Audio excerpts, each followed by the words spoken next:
नमस्कार, विनायक घाया स्टडी या यूट्यूब चॅनलवर आपल्या सर्वांचे सहर्ष स्वागत आहे। विद्यार्थी मित्रांनो, आपण पोलीस भरतीचा अभ्यास करत आहोत। तर यामध्ये आपल्याला एकूण 4 घटकांचा अभ्यास करायचा आहे। तर त्यामध्ये पहिला जो घटक आहे तो म्हणजे मराठी, त्यानंतर जनरल नॉलेज किंवा सामान्य अध्ययन, अंकगणित आणि आणखीन एक महत्त्वाचा घटक आहे तो घटक म्हणजे बुद्धिमत्ता चाचणी।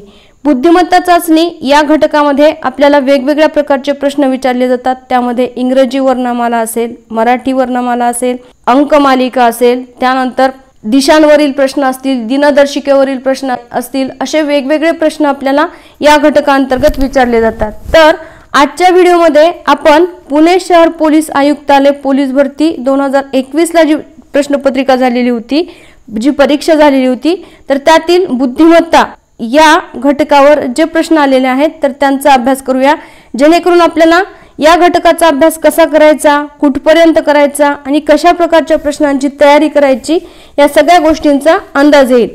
तर पहिला प्रश्न आहे डिअर, DEAR हा शब्द WVZI असा लिहिला तर बेल्ट, BELT हा शब्द कसा लिहाल? तर आपल्याला हा आहे इंग्रजी वर्णमालेवर विचारलेला प्रश्न। यामध्ये काय केलेलं आहे तर प्रत्येक वर्णासाठी त्या वर्णाच्या खालचं किंवा वरचं अक्षर घेतलेलं आहे। आता या प्रकारचे जे प्रश्न असतात, इंग्रजी वर्णमालेवर आधारित प्रश्न असतात, तर त्यांच्यामध्ये एक क्रम दिलेला असतो, एक विशिष्ट क्रमानुसार ते प्रश्न विचारले जातात आणि मग तो क्रम आपल्याला नेमका कशा क्रमाने विचारलेला आहे किंवा नेमकं त्याचं लॉजिक काय आहे ते शोधायचं असतं।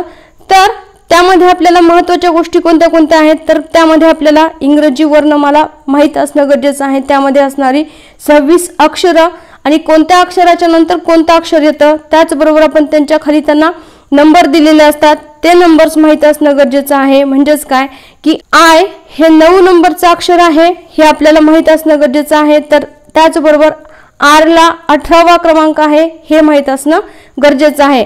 तर या ठिकाणी या प्रश्नामध्ये आपल्याला काय दिलेलं आहे की प्रत्येक वर्णासाठी त्याच्या समोरील वरचे किंवा खालचे अक्षर घेऊन हा शब्द किंवा WVZI हा वर्णांचा क्रम आलेला आहे। त्याचप्रमाणे आपल्याला बेल्टचा देखील काढायचा आहे।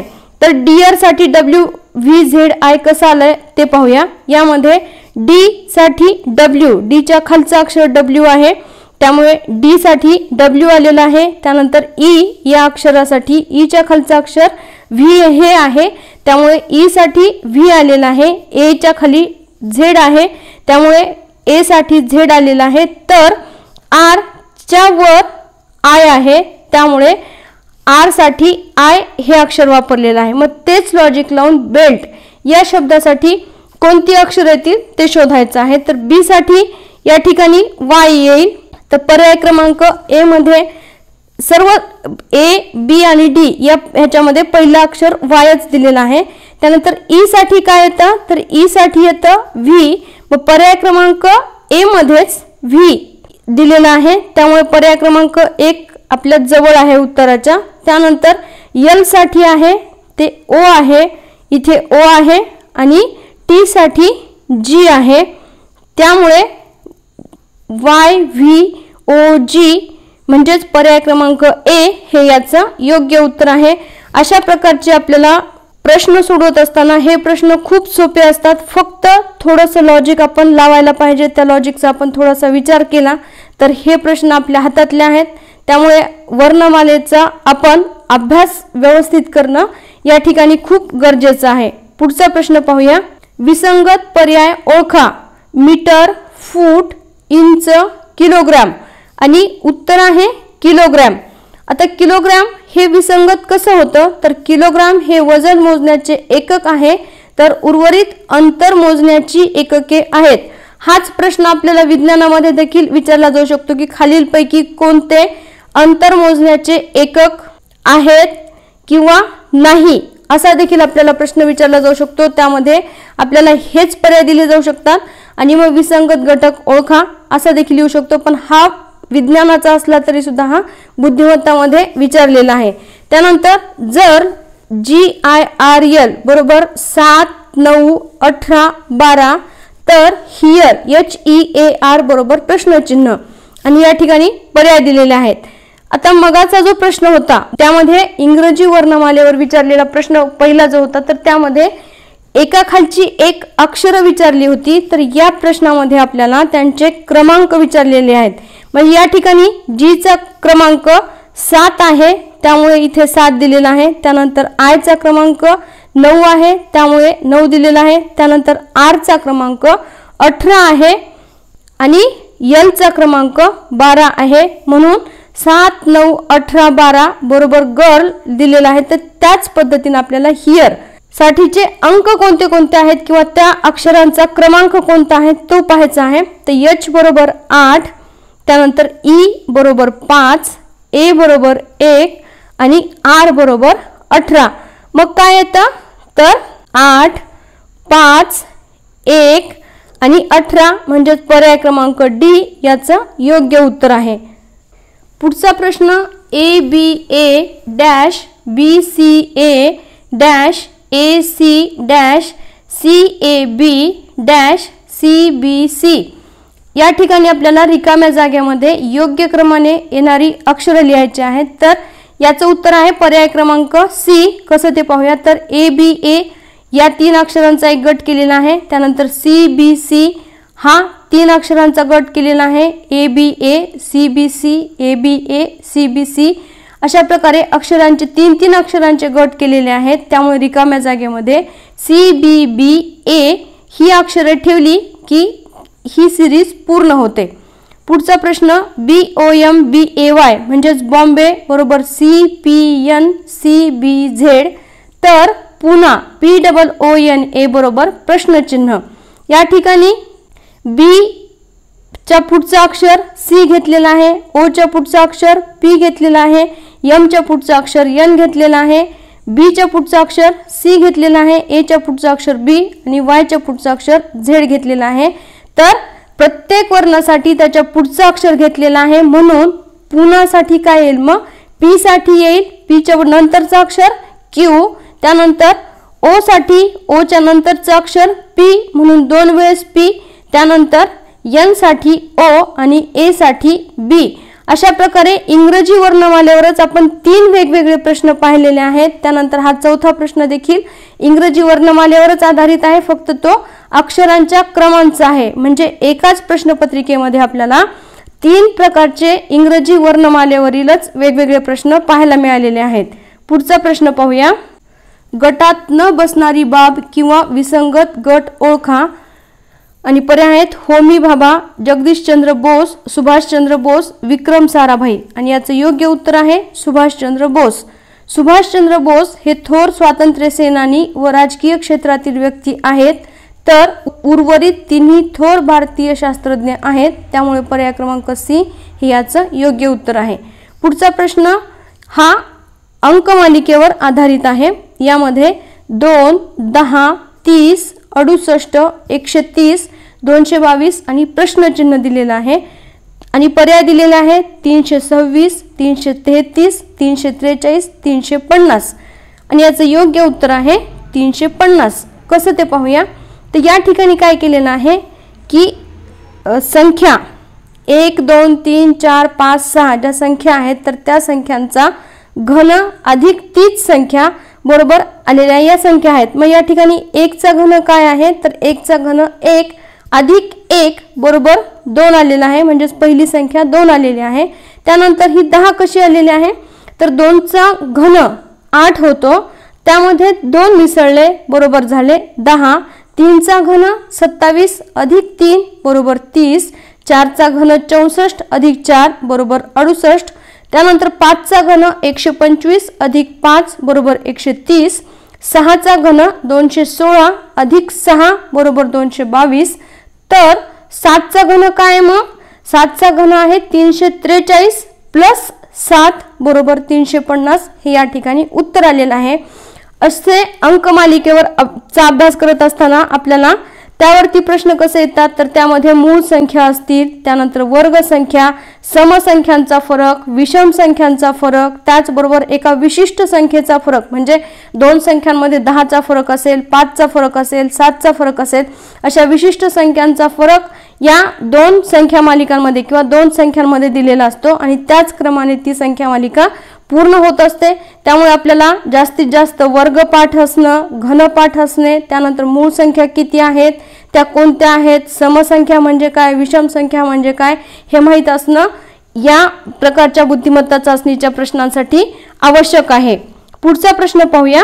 या ठिकाणी वर आपण जो प्रश्न पाहिलेला होता अक्षर मालिकेचा, त्यामध्ये जशा अक्षरांचा विशिष्ट क्रम लावलेला होता किंवा एक विशिष्ट श्रेणी तयार केलेली होती, त्याच प्रकारची या ठिकाणी अंकांची श्रेणी केलेली आहे। मग यामध्ये 1 3 1 dash 3 1 dash 3 1 7 dash 1 1 3 1 dash 3 1 1 dash 1 7 अशा प्रकारे या अंकांचा क्रम दिलेला आहे। आपण याचं स्पष्टीकरण पाहूया। या ठिकाणी 1 3 1 आणि 7 3 1 या क्रमाने ही जी संख्या मालिका दिलेली आहे तर त्याची रचना केलेली आहे।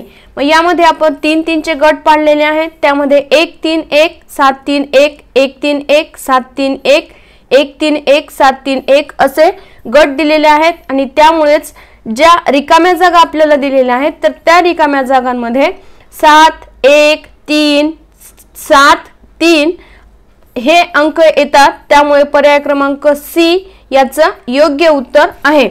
पुढचा प्रश्न पाहूया।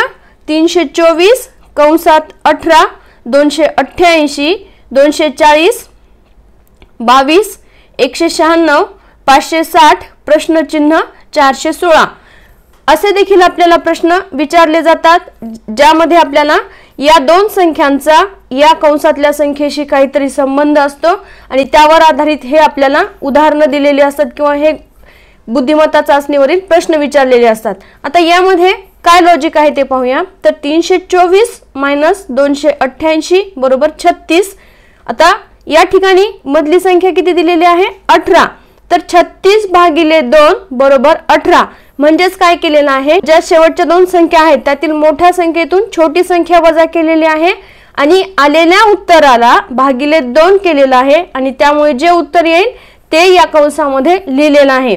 त्याच पद्धतीने 240 - 196 बरोबर येतं 44 आणि 44 भागिले 2 बरोबर 22। त्यानंतर 560 वजा 416 आणि 416 म्हणजे 560 मधून 416 काढले तर उत्तर येतं 144। मग 144 भागिले 2 बरोबर येतं 72। त्यामुळे पर्याय क्रमांक बी हे याचं योग्य उत्तर आहे। असे प्रश्न सोडवत असताना पहिल्यांदा आपण त्यांची बेरीज करून पाहायचं, त्यानंतर त्याला एका विशिष्ट संख्येने गुणाकार करून किंवा भागाकार करून पाहायचं किंवा वजाबाकी करून पाहायचं किंवा वेगवेगळे लॉजिक या ठिकाणी आपल्याला लावणं गरजेचं आहे। त्यामध्ये आपल्याला बेरीज, वजाबाकी, गुणाकार असेल किंवा भागाकार असेल असे लॉजिक या ठिकाणी लावलेले असतात। मग त्यामुळे आपण या सगळ्या लॉजिकचा विचार करूनच अशा प्रकारची गणितं सोडवायची असतात। पुढचा प्रश्न पाहूया। हा देखील अंकमालिका किंवा अंकांवर आधारित बुद्धिमत्ता चाचणी, यामध्ये आकृत्यांवरील प्रश्न हा जो घटक आहे तर त्या घटकावरती हा प्रश्न असतो। यामध्ये चौकोन असतात, चौकोनामध्ये एका चौकोनामध्ये 9 संख्या दिलेल्या असतात आणि मग त्या संख्यांचा म्हणजे 3 3 च्या क्रमाने संख्या असतात त्यांचा विशिष्ट संबंध उभ्या लाईनमध्ये किंवा आडव्या लाईनमध्ये दिलेला असतो। त्याच पद्धतीने या संख्यांचा या ज्या 3 संख्या दिलेल्या आहेत म्हणजे 49 14 7 यांचा एकमेकांशी काहीतरी संबंध आहे, तो आपल्याला पाहून इथे प्रश्नचिन्ह दिलेला आहे त्या ठिकाणी त्याच धर्तीवर म्हणजेच या दोन संख्यांचा पद्धतीने किंवा ज्या लॉजिकनी संबंध लागतो त्याच लॉजिकनी या दुसऱ्या त्रिकोणातल्या संख्यांचा सुद्धा लागतो आणि त्याच पद्धतीने तिसऱ्या संख्यांचा देखील लागतो। त्यामुळे तिन्ही त्रिकोणांसाठी जे लॉजिक बसतं तेच लॉजिक आपल्याला या ठिकाणी वापरायचं असतं, मग तेच लॉजिक आपल्याला शोधायचं देखील असतं। तर या ठिकाणी काय दिलेलं आहे 14 7 आणि 49, त्यानंतर 13 12 78 17 18 प्रश्नचिन्ह। या ठिकाणी वरचं जे गणित होतं किंवा वरचं जे उदाहरण होतं तर त्यामध्ये काय लॉजिक दिलं होतं, मोठ्या संख्येतून छोटी संख्या वजा केली आणि आलेल्या संख्येला भागिले 2 केलेला आहे। त्याच पद्धतीचं या ठिकाणी देखील लॉजिक इथे बसत आहे किंवा लागत आहे। तर त्यामध्ये काय दिलेलं आहे, इथे वजाबाकी केलेली आहे। तर या ठिकाणी ह्या खालच्या ज्या 2 संख्या आहेत त्या 2 संख्यांचा गुणाकार केलेला आहे आणि आलेल्या गुणाकाराला भागिले 2 केलेला आहे। म्हणजेच काय 14 गुणिले 7 बरोबर उत्तर येतं 98 आणि 98 भागिले 2 बरोबर उत्तर येतं 49 आणि ही जी आलेली मोठी संख्या आहे ती वर लिहिलेली आहे। त्याच पद्धतीने 13 गुणिले 12 बरोबर उत्तर येतं 156 आणि 156 भागिले 2 बरोबर येतं 78।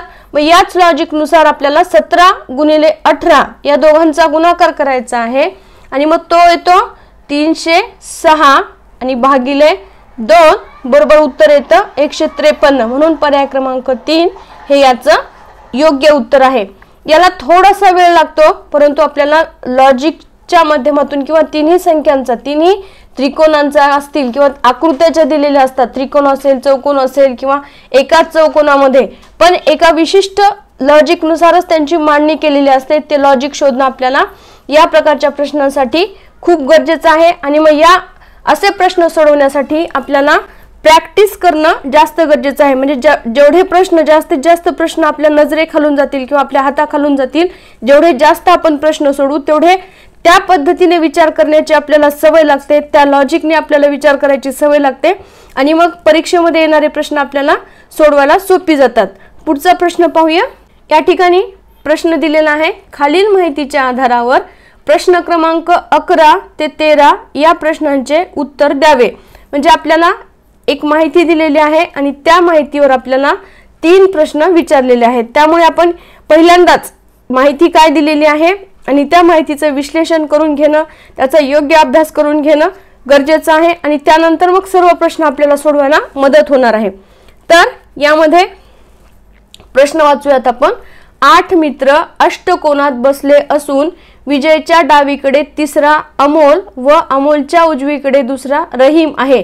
म्हणजेच हा जो प्रश्न आहे हा आसन व्यवस्था या प्रकारामध्ये मोडतो आणि नवीन पॅटर्न नुसार या प्रकारचे प्रश्न जास्तीत जास्त विचारले जात आहेत। TCS IBPS ला असे प्रश्न प्रत्येक परीक्षेमध्ये 5 ते 6 असतात। आपल्याला सुद्धा या परीक्षेमध्ये 3 प्रश्न विचारलेले आहेत। यामध्ये वर्तुळाकार बसलेले असतात, त्याचबरोबर उत्तरेकडे तोंड करून बसलेले असतात किंवा दक्षिणेकडे तोंड करून बसलेले असतात। या ठिकाणी आपल्याला अष्टकोनात बसलेले आहेत, 8 मित्र आहेत त्यामुळे ते अष्टकोनात बसलेले आहेत।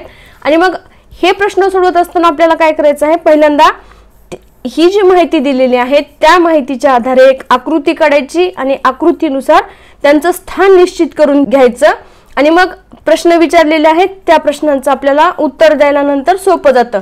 मग या ठिकाणी आपण आकृती कशी काढलेली आहे ते समजून घेऊया।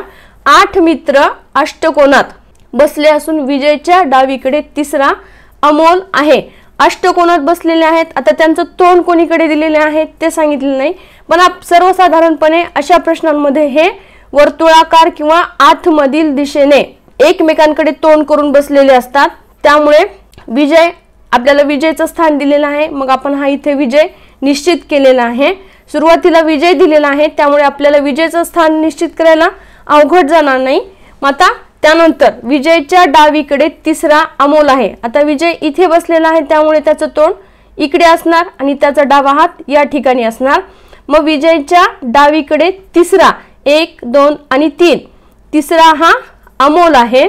अमोलच्या उजवीकडे दुसरा रहीम आहे। अमोलचं तोंड सुद्धा या दिशेला असल्यामुळे त्याचा उजवा हात इकडे असणार आहे। मग अमोलच्या उजवीकडे दुसरा रहीम आहे। किशोरच्या समोर रहीम असून त्याच्या उजवीकडे दुसरा अब्दुल आहे। आता रहीमची जागा आपण निश्चित केली, अमोलच्या उजवीकडे दुसरा हा रहीम आहे आणि पुढे काय दिलेलं आहे की किशोरची माहिती सांगताना किशोरच्या समोर रहीम, म्हणजे ज्या ठिकाणी आपण ह्या रहीमचं स्थान निश्चित केलं, मग रहीम किशोरच्या समोर आहे म्हणजेच काय, या ठिकाणी हा रहीम आहे, रहीमच्या समोर हा किशोर आहे। रहीम आणि किशोर एकमेकांच्या समोर असल्यामुळे किशोरचं पण स्थान या ठिकाणी निश्चित झालेलं आहे। त्याच्या उजवीकडे किशोरच्या समोर रहीम असून त्याच्या उजवीकडे दुसरा अब्दुल आहे। आता कोणाच्या उजवीकडे म्हणलेला आहे? रहीमच्या उजवीकडे. किशोरच्या समोर रहीम आहे आणि रहीमच्या उजवीकडे दुसरा अब्दुल आहे. आता रहीमचं तोंड इकडे आणि त्याचा उजवा हात इकडे असणार विजयच्या बाजूला किंवा विजयच्या डाव्या बाजूला रहीमचा उजवा हात असणार आहे. त्यामुळे आणि रहीमच्या उजवीकडे दुसरा अब्दुल आहे. पहिला कोण आहे? विजय आणि दुसरा कोण आहे? मग हा अब्दुल. म्हणजेच विजयच्या उजवीकडे पहिला हा अब्दुल झाला. अब्दुलचं पण आपण स्थान निश्चित केलेलं आहे. जो अमोलच्या समोर बसतो, या ठिकाणी हा अमोल आपण मगाशीच काढलेला होता. म्हणजेच अब्दुल आणि अमोल समोरासमोर बसलेले आहेत. त्यानंतर विराट हा अमोलच्या डावीकडे नाही, तसेच तो अब्दुलच्या लगेच उजवीकडेही नाही. या ठिकाणी विराट सांगितलेला आहे.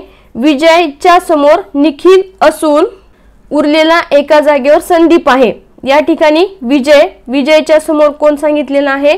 हा निखिल सांगितलेला आहे. आणि विराटचं स्थान काय केलेलं आहे? अमोलच्या डावीकडे नाही. या ठिकाणी हा अमोल आहे. अमोलच्या डावीकडे नाही तर अमोलच्या हा कुठे आहे? उजवीकडे आहे. तसेच तो अब्दुलच्या लगेच उजवीकडे देखील नाही. त्यामुळे ही जी जागा शिल्लक राहिलेली होती, त्यामुळे या ठिकाणी विराट येऊ शकत नाही. म्हणजेच अमोलच्या उजवीकडे हा विराटचं स्थान निश्चित केलेलं आहे आणि उरलेली जी एक जागा आहे त्या जागेवर संदीप बसलेला आहे. अशा प्रकारे आपण ह्या 8 जणांचं स्थान निश्चित करून घेतलेलं आहे.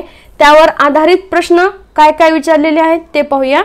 आणि ह्याच आकृत्यांच्या माध्यमातून आपल्याला असे प्रश्न सोडवायचे असतात. पहिल्यांदा आपण ही आकृती काढायची, प्रत्येकाचं स्थान निश्चित करायचं आणि त्यानंतर मग प्रश्नाचं उत्तर सोडवायला आपल्याला जास्तीत जास्त अर्धा सुद्धा मिनिट लागत नाही. फक्त आपल्याला वेळ लागतो तो आकृती काढायला, त्या व्यक्तींचं स्थान निश्चित करायला. अब्दुलच्या उजवीकडे तिसरा कोण आहे असा प्रश्न विचारलेला आहे. निखिल, संदीप, रहीम, विजय. आता हा अब्दुल आहे. अब्दुल कुठे बसलेला आहे? संदीप आणि विजय या दोघांच्या मध्ये बसलेला आहे. तर प्रश्न काय विचारलाय? अब्दुलच्या उजवीकडे तिसरा. अब्दुलचं तोंड कुठे? वर्तुळाच्या आतमध्ये, अष्टकोनाच्या आतमध्ये आहे आणि मग त्याचा उजवा हात हा आहे या दिशेने. या दिशेने आपल्याला तिसरा व्यक्ती शोधायचा आहे. मग अब्दुलच्या उजवीकडे पहिला कोण? संदीप, दुसरा किशोर आणि तिसरा कोण झाला मग? निखिल. म्हणजेच अब्दुलच्या उजवीकडे तिसरा कोण आहे? तर तो आहे निखिल. त्यानंतर पुढचा प्रश्न याच आकृतीवरती काय विचारलेला आहे पाहूया. विराट समोर कोण बसले आहे? विराट समोर कोण बसले आहे असा प्रश्न विचारलेला आहे. रहीम, अब्दुल, संदीप, अमोल. विराटचं स्थान सांगताना आपण काय पाहिलं होतं की विराट हा आहे तो अमोलच्या उजवीकडे बसलेला आहे. विराट हा अमोलच्या आणि रहीमच्या मध्ये बसलेला आहे. आणि मग विराटच्या समोर कोण आहे? हा संदीप आहे. हा विराट आहे आणि या विराटच्या समोर कोण बसलेला आहे? मग हा संदीप बसलेला आहे. त्यामुळे प्रश्न दुसरा जो विचारलेला आहे, विराटच्या समोर कोण बसलेला आहे? तर विराटच्या समोर हा संदीप बसलेला आहे. म्हणजेच पर्याय क्रमांक सी याचं योग्य उत्तर आहे. पुढचा प्रश्न, किशोर व विराट यामध्ये कोण कोण आहे? अब्दुल, विजय, निखिल, अमोल, रहीम, विजय, संदीप, किशोर. तर किशोर आणि विराट मध्ये कोण आहे ते पाहूया. या ठिकाणी हा किशोर आहे आणि आपल्याला विचारलेला आहे विराट. किशोर आणि विराट या दोघांच्या मध्ये कोण आहे? तर हे दोन निखिल आणि अमोल हे किशोर आणि विराट या दोघांच्या मध्ये आहेत आणि त्यामुळेच उत्तर काय येतं? निखिल आणि अमोल हे किशोर आणि विराट या दोघांच्या मध्ये आहेत. अशा प्रकारे हे आहेत ते वर्तुळ असतील, त्यानंतर चौकोन असतील किंवा अष्टकोन असेल किंवा एका रेषेत सुद्धा आपल्याला या अशा प्रकारे प्रश्न विचारलेले असतात. आता याच पद्धतीने आपल्याला स्थानावर देखील प्रश्न असतात की एका विद्यार्थ्याचा रांगेमध्ये डावीकडून कितवा नंबर आहे, उजवीकडून इतका नंबर आहे, मग त्याचं स्थान निश्चित करा. असे देखील प्रश्न आपल्याला विचारलेले असतात. त्याच पद्धतीने हा देखील प्रश्न आहे. या ठिकाणी आपल्याला सर्वात महत्त्वाची गोष्ट आहे ते म्हणजे त्यांचं पहिल्यांदा स्थान निश्चित करून घेणं आणि त्यानंतर हे प्रश्न सोडविणे. पुढचा प्रश्न पाहूया. हा प्रश्न आकृत्यांवर आधारित आहे. यामध्ये आपल्याला आकृत्यांचा एक विशिष्ट क्रम दिलेला आहे आणि त्या मध्ये प्रश्नचिन्ह दिलेले आहेत. या प्रश्नचिन्हांच्या जागी कोणती आकृती येईल ते आपल्याला काढायचं आहे. तर दिलेल्या चिन्ह मालिकेत प्रत्येक 4 चिन्हांचा एक गट केल्यास पुढील गटातील आकृत्या मागील गटाच्या आकृत्याच्या तुलनेत अनुक्रमे 90 अंशात घड्याळाच्या काट्याच्या विरुद्ध दिशेने फिरतात. पुढचा प्रश्न पाहूया. या ठिकाणी देखील आकृत्यांवर आधारितच प्रश्न आहे. तर या ठिकाणी लॉजिक कसे दिलेलं आहे, पहिल्यांदा 2 चौकोन 5 त्रिकोण, त्यानंतर 3 चौकोन 4 त्रिकोण, 4 चौकोन 3 त्रिकोण, या पद्धतीने लॉजिक दिलेलं आहे, या पद्धतीने त्यांची रचना केलेली आहे। त्यामुळे याच्याशी सुसंगत असणारा पर्याय आहे पर्याय क्रमांक बी, हे याचं योग्य उत्तर आहे। एका शाळेत 20 मुलांपैकी 4 मुलांनी प्रत्येकी 1 सफरचंद खाल्ले, तिघांनी प्रत्येकी 1 संत्री खाल्ली व दोघांनी 2-2 केळी प्रत्येकी खाल्ले, त्यापैकी किती मुलांनी फळे खाल्ली। आपल्याला प्रश्न काय विचारलेला आहे, किती मुलांनी फळे खाल्ली, किती फळे खाल्ली हा प्रश्न विचारलेला नाही, तर प्रश्न असा विचारलेला आहे की किती मुलांनी फळे खाल्ली। मग विद्यार्थी किती आहेत, शाळेतले एकूण 20 आहेत, तर 20 पैकी 4 जणांनी काय केलं, प्रत्येकी 1 सफरचंद खाल्लं, म्हणजेच 20 पैकी 4 जणांनी सफरचंद खाल्ले। त्यानंतर तिघांनी प्रत्येकी 1 संत्री, म्हणजे 4 अधिक 3 अधिक दोघांनी काय खाल्लं, 2-2 केळी खाल्ल्या, 4 सफरचंद, त्यानंतर तिघांनी संत्री खाल्ली आणि दोघांनी केळी खाल्ली। या ठिकाणी फळांची संख्या विचारलेली नाही, आपल्याला विचारलेले आहे की फळे खाणाऱ्या विद्यार्थ्यांची संख्या किती। त्यामुळे या ठिकाणी 9 विद्यार्थ्यांनी फळे खाल्लेली आहेत, म्हणजे चौघांनी सफरचंद खाल्ले, तिघांनी संत्री खाल्ली आणि दोघांनी केळी खाल्ली। 4 अधिक 3 अधिक 2 बरोबर 9 विद्यार्थ्यांनी फळे खाल्लेली आहेत। पुढचा प्रश्न पाहूया। नंबर NUMBER जसे UNBMRE, तर त्याच पद्धतीने घोस्ट GHOSTS बरोबर प्रश्नचिन्ह, हा देखील प्रश्न इंग्रजी वर्णमालेवर आलेला आहे। आपण जर या प्रश्नपत्रिकेचा अभ्यास केला तर आपल्या असं लक्षात येईल की वेगवेगळ्या स्वरूपाचे प्रश्न इंग्रजी वर्णमालेवरच विचारलेले आहेत। त्यामध्ये पहिल्यांदा त्यांचा एकमेकांच्या स्थानांची अदलाबदल केलेला होता, त्यानंतर एचं स्थान आणि झेड ए झेड अशा पद्धतीचं जो पॅटर्न असतो त्या पद्धतीचं होतं। त्यानंतर त्यांच्या अंकांवर प्रश्न होता, त्यानंतर त्यांचे अदलाबदल केलेली होती। या ठिकाणी देखील अक्षरांची अदलाबदल केलेली आहे, म्हणजेच काय केलेलं आहे, NUMBER ला काय केलेलं आहे, UN, NU च्या ऐवजी UN घेतलेला आहे, त्यानंतर MB च्या ऐवजी BM घेतलेला आहे आणि ER च्या ऐवजी RE घेतलेला आहे, म्हणजेच 2-2 अक्षरांची अदलाबदल केलेली आहे। त्याच पद्धतीने मग घोस्टचं काय होईल, GH च्या ऐवजी काय होईल, HG, त्यानंतर OS च्या ऐवजी SO आणि TS च्या ऐवजी ST, अशा पद्धतीने पर्याय क्रमांक C हे याचं लॉजिक होईल। इथे आपण त्यांची अशा पद्धतीने काय केलेली आहे, त्यांना क्रमांक दिलेले आहेत, जेणेकरून आपल्याला हे प्रश्न सोडवायला सोपे जातील। मग या ठिकाणी NUMBER हे 6 अक्षर आहेत। मग या 6 अक्षरांची अदलाबदल कशी केलेली आहे ते पाहूया। N 1 नंबरचं अक्षर आहे आणि U हे 2 नंबरचं, मग काय केलेलं आहे, 2 नंबरचं अक्षर अगोदर घेतलंय, 1 नंबरचं अक्षर नंतर घेतलेलं आहे। M आणि B च्या बाबतीत तेच केलेलं आहे, M आहे ते 3 नंबरचं आहे आणि B आहे ते 4 नंबरचं, तर मग 4 नंबरचं अक्षर अगोदर घेतलेलं आहे आणि 3 नंबरचं अक्षर नंतर घेतलेलं आहे। E आणि R 5 आणि 6, तर 6व्या क्रमांकाचं अक्षर अगोदर आणि 5व्या क्रमांकाचं अक्षर नंतर घेतलेलं आहे। त्याच पद्धतीने या ठिकाणी देखील घोस्ट्स या शब्दाला देखील नंबर दिलेले आहेत आणि मग त्यानुसारच दुसरं अक्षर पहिल्यांदा, त्यानंतर पहिला अक्षर, चौथा अक्षर, तिसरा अक्षर, 6वा अक्षर, 5वा अक्षर, या क्रमाने त्यांची मांडणी केलेली आहे। म्हणजेच आपण जेवढ्या वेगवेगळ्या पद्धतीने विचार करू तेवढ्या वेगवेगळ्या पद्धतीने ही उत्तरं निघत असतात। लॉजिकचा वापर करणं बुद्धिमत्ता चाचणीसाठी गरजेचं आहे आणि त्यासाठी आपल्याला प्रॅक्टिस हे एकच माध्यम आहे, ज्याच्या माध्यमातून आपण वेगवेगळे प्रश्न पाहूया आणि त्या प्रश्नांच्या माध्यमातूनच आपण हे प्रश्न कसे सोडवायचे ते देखील आपल्या लक्षात येईल। त्यानंतर वेळ जसे घड्याळ तसे दिशा जसे काय, उत्तर मंगळ पूर्व होकायंत्र, तर वेळ कशाच्या माध्यमातून पाहतो आपण, घड्याळाच्या माध्यमातून पाहतो, तर दिशा ओळखायच्या कशाच्या माध्यमातून, तर ते आपण होकायंत्राच्या माध्यमातून दिशा ओळखत असतो। पुढचा प्रश्न, हा प्रश्न देखील संख्या मालिकेवर विचारलेला आहे। यामध्ये एक संख्या मालिका दिलेली आहे आणि शेवटी प्रश्नचिन्ह दिलेलं आहे। 2, 7, 17, 32 प्रश्नचिन्ह। संख्या मालिकांचा विचार करत असताना पहिल्यांदा आपल्याला विशिष्ट क्रम, त्यानंतर वर्गांचा फरक, विशिष्ट संख्यांचा फरक, घनांचा फरक, त्यानंतर मूळ संख्यांचा फरक हे पाहणं गरजेचं आहे। मग या ठिकाणी म्हणजे 2 आणि 7 मध्ये कितीचा फरक आहे, तर 5 चा फरक आहे। 7 आणि 17 मध्ये 10 चा फरक आहे। 17 आणि 32 मध्ये 15 चा फरक आहे आणि 32 प्लस म्हणजे हा फरक जो आहे या दोन संख्यांमधला फरक 5-5 च्या पटीमध्ये वाढत चाललेला असल्यामुळे आपल्याला पहिल्या दोन संख्यांमध्ये 5 चा फरक, दुसऱ्या दोन संख्यांमध्ये 10 चा फरक, शेवटच्या दोन संख्यांमधला फरक काय होईल, जे 15 अधिक 5 म्हणजेच 20 या दोन संख्यांमध्ये 20 चा फरक असायला पाहिजे, म्हणून 32 अधिक 20 बरोबर 52 हे याचं योग्य उत्तर आहे। पुढचा प्रश्न, रमेश पूर्वेकडे 15 किलोमीटर गेला, डावीकडे वळून 5 किलोमीटर गेला, डावीकडे वळून 8 किलोमीटर गेला, डावीकडे वळून 29 किलोमीटर गेला, तर मूळ जागेपासून तो किती किलोमीटर अंतरावर आहे। हा प्रश्न दिशा या घटकावर आधारित आहे, म्हणजेच दिशांवरील प्रश्न आपल्याला विचारले जातात, त्यानंतर दिनदर्शिकेवरील प्रश्न विचारले जातात, त्यानंतर संख्या मालिका, वर्णमालिका, अक्षर मालिका, संख्यांच्या श्रेणी या सगळ्या घटकांवरती आपल्याला वेगवेगळ्या घटकांवरती प्रश्न विचारलेले असतात।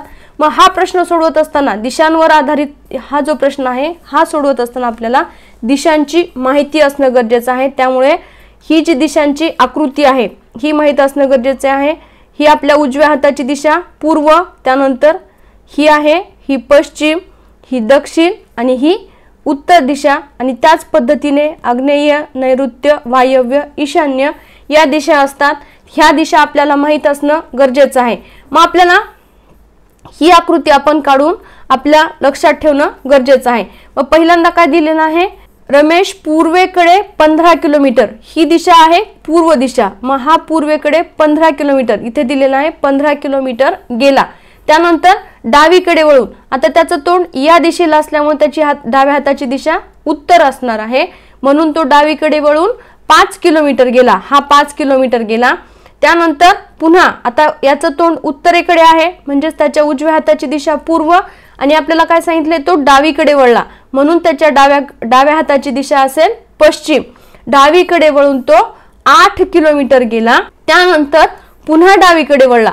आता याचं तोंड आहे पश्चिम दिशेला, व पश्चिम दिशेला असल्यामुळे त्याच्या डाव्या हाताची दिशा असणार आहे दक्षिण, हा इकडे डावीकडे वळणार आहे, त्यामुळे डावीकडे वळून तो 29 किलोमीटर आला। तर तो मूळ जागेपासून किती किलोमीटर अंतरावर आहे, हा इथून निघालेला आहे, हा इथून कुठे गेला, 15 किलोमीटर इकडे गेला, त्यानंतर 5 किलोमीटर उत्तरेला गेला, 8 किलोमीटर पश्चिमेला गेला आणि 29 किलोमीटर हा दक्षिणेला आला। मग त्याची मूळ जागा इथे आहे, मूळ स्थान त्याचं हे आहे आणि तो सध्या या ठिकाणी आहे। मग आपल्याला ह्या ठिकाणचं हे अंतर आपल्याला काढायचं आहे। आता हे जे अंतर काढण्यासाठी हा इथे त्रिकोण तयार झालेला आहे, तर या ठिकाणी आपण आता ही स्पष्ट आकृती पाहूया। मग हा इथे असा त्रिकोण तयार झालेला आहे, ह्या काटकोन त्रिकोणाचं आपल्याला क्षेत्रफळ काढायचं, म्हणजे ह्या ठिकाणचं ह्याचं स्थानातलं त्याचं अंतर किती आहे ते आपल्या लक्षात येणार आहे। तर हे अंतर मग हे झालं 7 किलोमीटर, हा इथून इथपर्यंत आला 29 किलोमीटर आहे। तर 29 मधून हे 5 किलोमीटर अंतर वरती गेलं, त्यामुळे 29 मधून 5 किलोमीटर गेले तर उरले किती, 24 किलोमीटर। मग या ठिकाणी एक बाजू 7 मीटर किंवा 7 किलोमीटर आहे, दुसरी बाजू आहे 24 किलोमीटर, तर आपल्याला ही तिसरी बाजू काढायची आहे। मग याचं क्षेत्रफळाचं सूत्र काय आहे, तर कर्ण वर्ग, हा झाला काटकोन त्रिकोणाचा कर्ण। मग याचं सूत्र काढण्याचं किंवा हा कर्ण काढण्याचं सूत्र काय आहे, तर कर्ण वर्ग बरोबर पाया वर्ग अधिक उंची वर्ग। मग पाया किती आहे याचा, 7 किलोमीटर हा पाया आहे आणि उंची किती आहे 24 किलोमीटर। मग 7 चा वर्ग 49 अधिक 24 चा वर्ग 576 बरोबर 625। हा 625 कशाचा वर्ग आहे, तर तो आहे 25 चा वर्ग, म्हणून या दोन अंतरामध्ये या दोन स्थानांमधील अंतर किती झालं, तर ते झालं 25 किलोमीटर। त्यानंतर पुढचा प्रश्न पाहूया, आकाशला 3 बहिणी व 3 भाऊ आहेत, चैतालीला 2 बहिणी व 3 भाऊ आहेत, सौरभ चैतालीचा भाऊ आहे व आकाशची बहीण सरला आहे, तर सर्वात जास्त भाऊ कोणाला आहेत। या ठिकाणी प्रश्न आपल्याला काय विचारलेला आहे, मुलांची आणि मुलींची नावं दिलेली आहेत आणि त्यांच्या भावंडांची संख्या दिलेली आहे। तर या ठिकाणी प्रश्न विचारलेला आहे की सर्वात जास्त भाऊ कोणाला आहेत। आकाशला 3 सिस्टर्स आणि 3 भाऊ आहेत। तर सरलाला 2 बहिणी आणि 4 भाऊ झाले सरलाचे, आणि चैतालीला 2 बहिणी आणि 3 भाऊ आहेत, आणि मग सौरभ आणि 2 भाऊ, त्यामुळे सगळ्यात जास्त भाऊ असणारा किंवा असणारी व्यक्ती कोण आहे, तर ती आहे सरला। त्यानंतर पुढचा प्रश्न, 10 दिवसांपूर्वी शुक्रवार होता, उद्यानंतर तिसऱ्या दिवशी कोणता वार असेल। प्रश्न विचारलेला आहे 10 दिवसांपूर्वी शुक्रवार होता, मग या ठिकाणी हा 10वा दिवस तो होता शुक्रवार। मग शुक्रवार पासून आजपर्यंत आपण मोजत यायचं। आजचा वार कोणता असणार आहे, तर आजचा वार आहे सोमवार। आता प्रश्न काय विचारलेला आपल्याला, उद्यानंतर तिसऱ्या दिवशी कोणता वार असेल। तर आज सोमवार, मग उद्या कोणता वार असणार, उद्या असणार मंगळवार, आणि उद्यानंतर तिसऱ्या दिवशी कोणता वार असेल, उद्या मंगळवार। उद्यानंतर पहिला आला बुधवार, दुसरा आला गुरुवार आणि तिसरा आला मग शुक्रवार। पुढचा प्रश्न, किलोमीटर बरोबर रस्ता तर लिटर बरोबर काय, पाणी, कापड, लांबी, धान्य। तर किलोमीटर मध्ये आपण काय मोजतो, तर रस्ता मापनासाठी वापरला जातो किंवा अंतर मोजण्याचं एकक हे किलोमीटर आहे।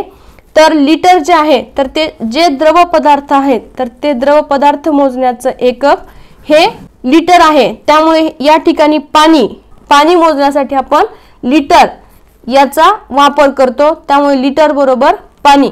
धान्य आपण किलो मध्ये मोजतो, कापड आपण मीटर मध्ये मोजतो आणि लांबी देखील आपण मीटर मध्ये मोजतो। अशा प्रकारे आज आपण बुद्धिमत्ता चाचणी या घटकावर आधारित प्रश्न पाहिलेले आहेत। जे पुणे शहर पोलीस आयुक्तालयाची परीक्षा झालेली होती त्या परीक्षेमध्येच आपल्याला हे प्रश्न आलेले होते। या प्रश्नांच्या माध्यमातून आपल्याला नेमकं बुद्धिमत्ता चाचणी या घटकाचे प्रश्न कसे विचारले जातात, त्या प्रश्नांची काठिण्य पातळी किती आहे आणि मग या प्रश्नांचा सराव कसा करायचा, या प्रश्नांचा अभ्यास कसा करायचा हे आपण या चॅनलच्या माध्यमातून पाहणार आहोत। प्रत्येक घटकावर आपण या ठिकाणी बुद्धिमत्ता चाचणीमध्ये जे घटक आपण पाहिलेले आहेत, ज्यामध्ये वर्णमाला आहे, अंकमाला आहे, त्याचबरोबर दिशांवर आधारित प्रश्न आहेत, त्यानंतर कालमापनावर जे आधारित प्रश्न आहेत, दिनदर्शिकेवरील प्रश्न आहेत, या सगळ्यांचे आपण घटकनिहाय सराव या चॅनलच्या माध्यमातून करणार आहोत। त्याचबरोबर मराठी असेल, GS असेल, अंकगणित असेल यांची देखील तयारी करणार आहोत। तसेच शॉर्ट्सच्या माध्यमातून देखील आपण या चॅनलच्या माध्यमातून जलद तयारी करणारच आहोत। जर आपल्याला हा व्हिडिओ आवडला तर लाईक करा, शेअर करा, चॅनलला सबस्क्राईब केलं नसेल तर सबस्क्राईब करा। आणि जर आपल्या काही सूचना असतील, पोलीस भरतीच्या संदर्भातील असतील किंवा इतर स्पर्धा परीक्षेच्या संदर्भातील असतील तर त्या आम्हाला कमेंट बॉक्समध्ये नक्की कळवा। धन्यवाद।